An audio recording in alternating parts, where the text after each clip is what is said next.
Welcome back, dear viewers, to 30 Days a Timmy, a dark and darker story, Chapter 8. All right, Randall, I give up. The viewers seem to like your goofy, over-the-top intros, so you win. Good God, that was painful to say. Can we just please try to keep the explosions to a minimum? Last time on 30 Days a Timmy, Timmy went all out looking for the fights. And boy, did he get into some good ones. And a couple bad ones, if I'm being honest. Timmy also found time to delve back into Inferno. And while he didn't come out alive, I dare say he handled himself a bit better the second time around. Timmy had returned to town from his most recent defeat, realizing that he still had a vast array of things about this world to learn. And perhaps he couldn't learn all of them on his own. Timmy needed a mentor. Initially, Timmy considered fellow barbarians. After all, who better to teach him about the brutish savagery he strives for than his own kin? As we've seen, though, in Timmy's most recent adventures, entirely unchecked aggression leads to subpar engagements at best, and sad, silly mistakes at worst. No, Timmy needs someone to teach him balance. What Timmy needs is someone who still embraces aggression when appropriate, but also knows the times for tact, guile, and planning. As luck would have it, he had previously spotted a fighter who perfectly fits that description. He often could be seen giving lessons to other adventurers around the campfire. This particular adventurer was almost intimidatingly skillful for our Timmy. But nevertheless, he mustered the courage to approach the fighter and ask if he may apprentice under him. Now, our crack team of writers put our heads together on the best possible way to tell today's story. We considered many things. Training montage? Nah, too campy. Linear storytelling? Oh, dear God, no. This is the era of TikTok, for God's sake. We've already probably lost half of you as it is, so we're going to skip around a bit. Give you that steady drip of visceral bloodshed dopamine that we know you're all craving.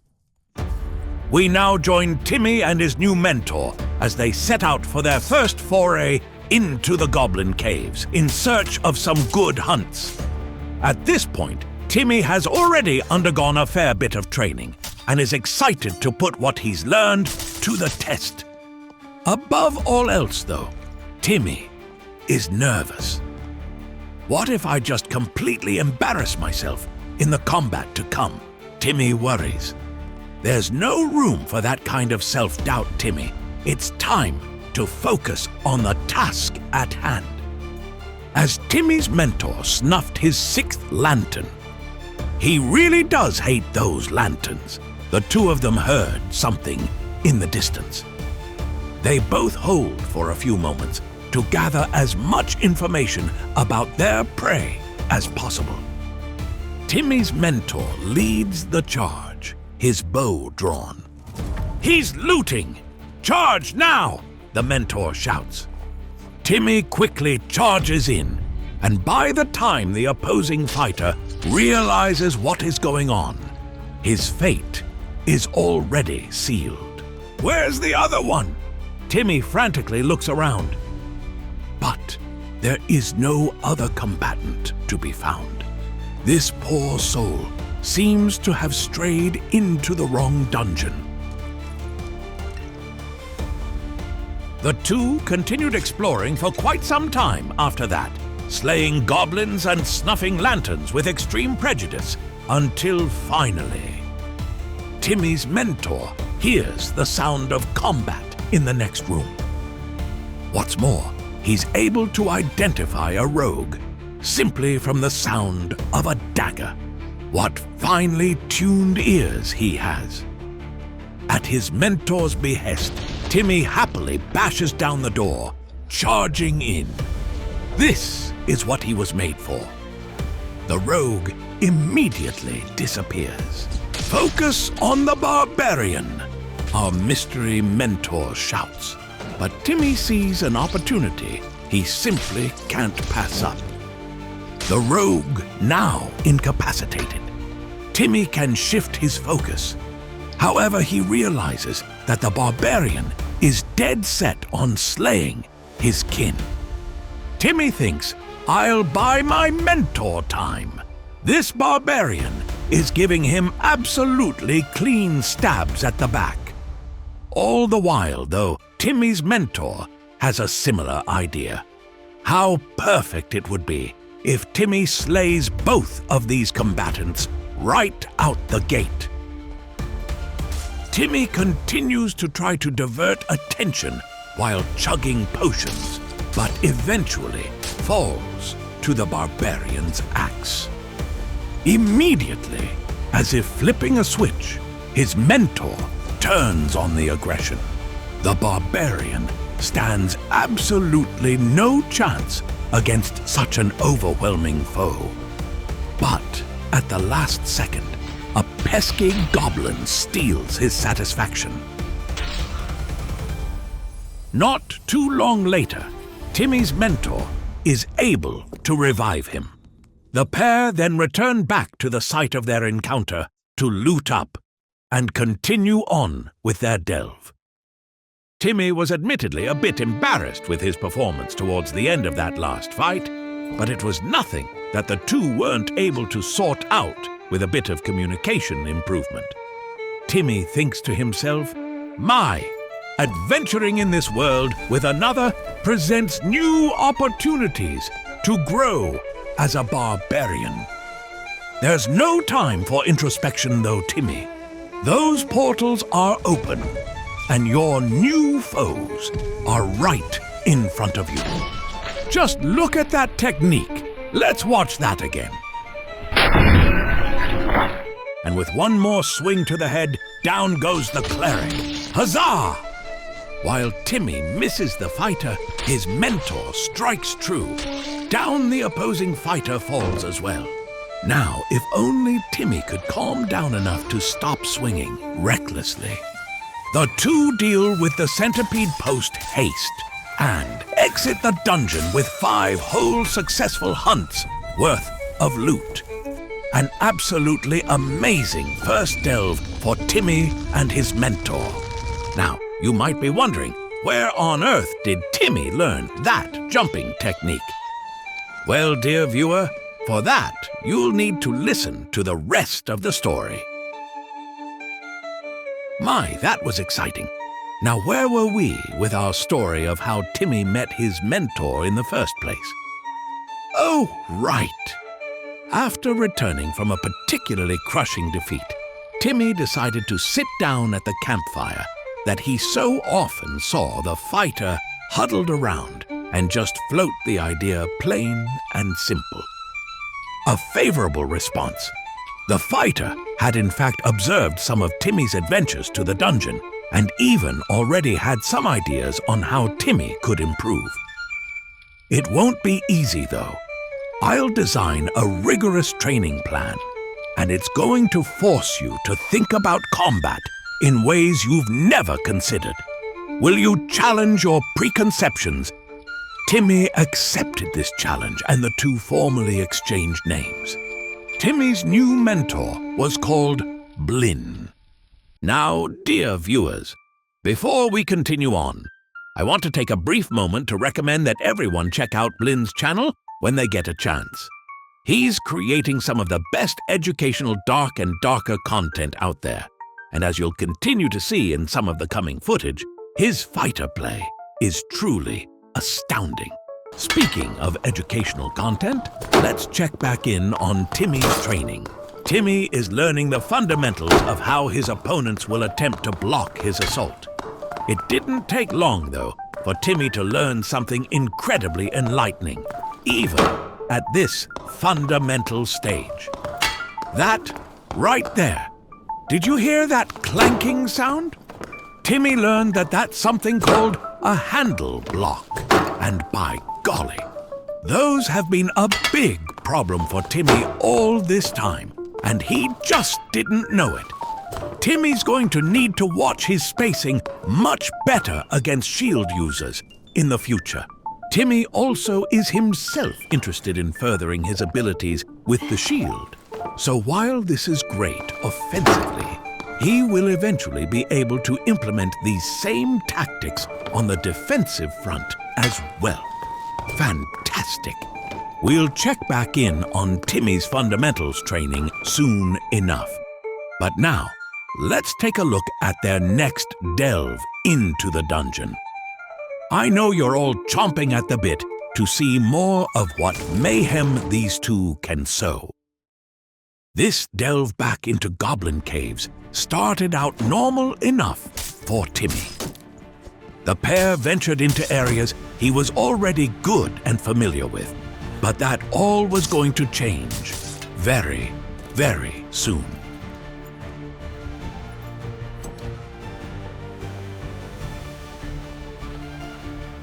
An open door pointing towards our hunters. The two put their heads together on what this could mean. Timmy's tracking intuition told him that this would mean the prey must have traveled down this corridor, but perhaps they instead doubled back already at some point. There! A monster still here! Blinn exclaims. Ah, yes. Perhaps they did indeed double back without continuing further. And as such, our heroes doubled back as well, lest the trail grow cold. The two followed the trail for quite some time, stretching a sizable length of the caves. Finally, though, they spotted a clear indicator that their prey had dropped down below to take on one of the mightiest foes in the Goblin caves.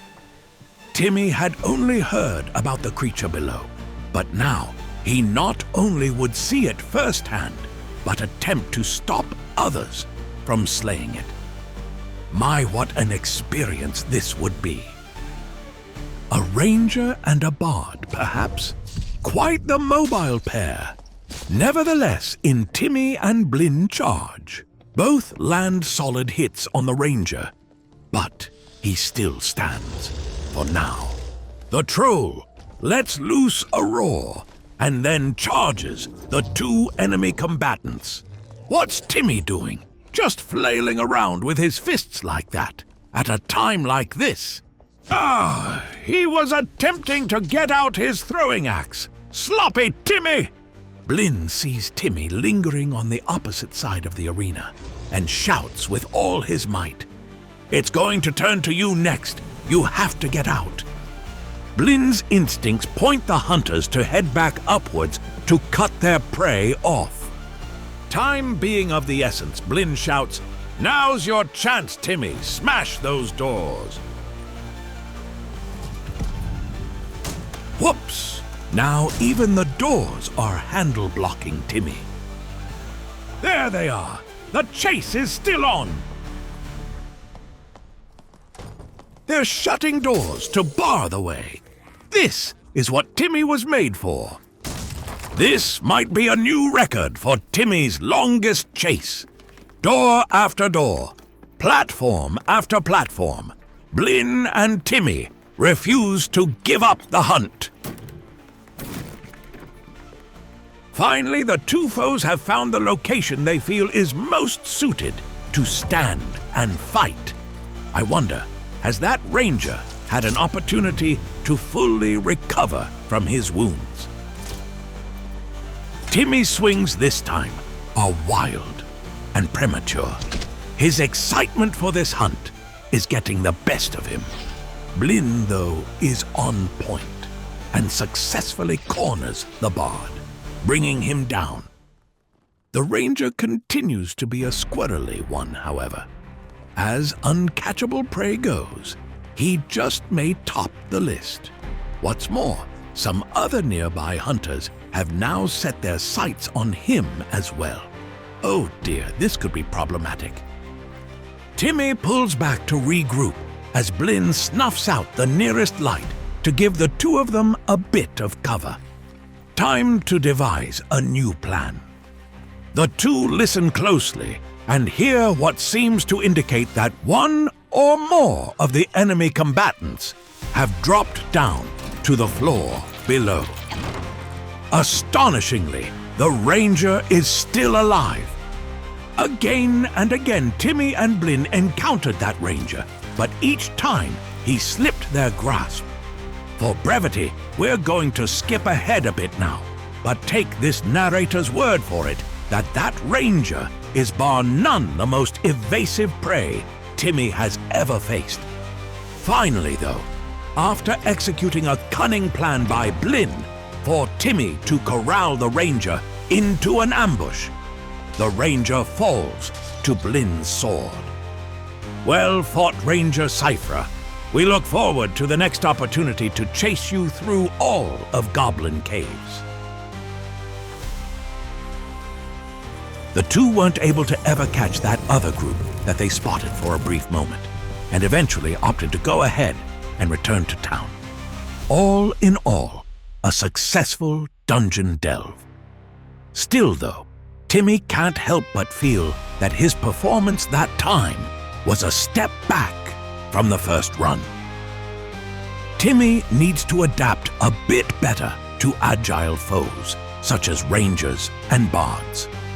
Now we return to Timmy's fundamentals training, where we see Timmy has just learned how to swing his axe at a horizontal angle. Timmy's learned that by simultaneously moving forward and to the side a bit, he can make his attack incredibly difficult to block, as the axe will land squarely on the opponent's back. Immediately following, Timmy learned the attack that I'm sure many of you have been waiting to see. The overhead jumping attack. Timmy learned that by beginning the attack, moving in, and then jumping at the very last moment, Timmy can not only attack over top of the opponent's block, striking the head, but also can make certain that the opponent likely won't see it coming. Our next dungeon dive by our dynamic duo is a short one, but still plenty entertaining. Randall, did you forget to do the objectives text? I have to admit, those were kind of clever of you. What? You've run out of ideas for Blinn's objectives? Well, all good things, I guess. The two hear combat in the next room, and as such, prepare a defensible location to bull back to if needed.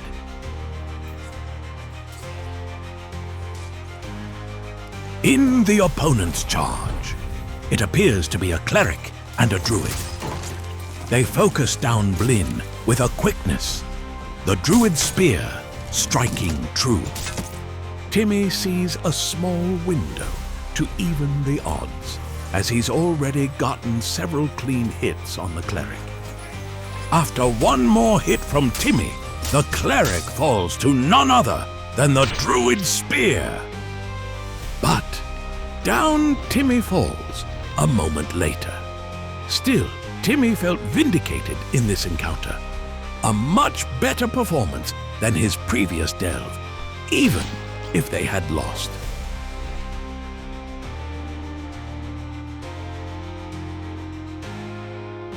Now, regrettably, dear viewer, this is where we must stop for now. Simply put, there is just too much Blinn and Timmy footage for us to cram into one episode, and Timmy needs to spend quality time with his family coming up, so there isn't enough time to edit it all. As a solution, we've decided to break Chapter 8 into 2 parts. Rest assured, we have big plans for Timmy's adventures in the future, and please know just how deeply we appreciate the warm, positive reception that these stories have received thus far. You all are absolutely amazing, and we can't wait to share more of these stories with you. Tune in next time for Chapter 8, Part 2, when Blinn trains Timmy on how he himself can use a shield, and the pair decide to see if they can take on a trio. No, Randall, I haven't forgotten to do another plug. The The guy has literally turned Timmy into the rampaging monster we've always wanted to see him become. I wouldn't forget. A friendly reminder to everyone, go check out Blin's channel. You can even watch the lessons Timmy has received from the more instructional and analytical perspective. You won't hurt Timmy's feelings at all if you watch ahead of our story a bit.